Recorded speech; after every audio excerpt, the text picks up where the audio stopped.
এই শরীরই আপনার স্থায়ী ঠিকানা। শরীরটা কোনো ভাড়া বাড়ি নয় যেটাকে ইচ্ছে মতো নোংরা করে ছেড়ে দেবেন। আমরা নিজেদের ঘর পরিষ্কার রাখি, গাড়িতে ছোট একটা দাগ পড়লেও মন খারাপ হয়। যেমন ধরুন, আপনার হাতের মোবাইল ফোনটিকে আপনি প্রোটেক্ট করার জন্য তার কাভার লাগান, স্কিন প্রোটেক্টর লাগান এবং যা যা প্রয়োজন তার সব কিছুই করেন। কিন্তু যে শরীরের ভেতরে আমরা প্রতিদিন বাঁচি, যার ভেতর আমাদের প্রাণ কাজ করে, সেই শরীরটার দিকে আমরা সবচেয়ে কম নজর দিই। আমরা যা খুশি খাই, যখন খুশি ঘুমাই, আর শরীরটাকে এমনভাবে ব্যবহার করি যেন এটা একটা ডাস্টবিন।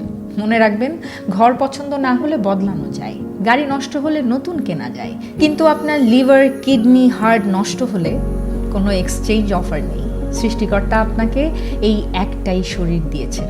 জন্ম থেকে শেষ নিঃশ্বাস পর্যন্ত আপনাকে এই শরীরের ভেতরেই থাকতে হবে। তাই বলি, শরীরকে ডাস্টবিনের মতো নয়, মসজিদ বা মন্দিরের মতো যত্ন করুন।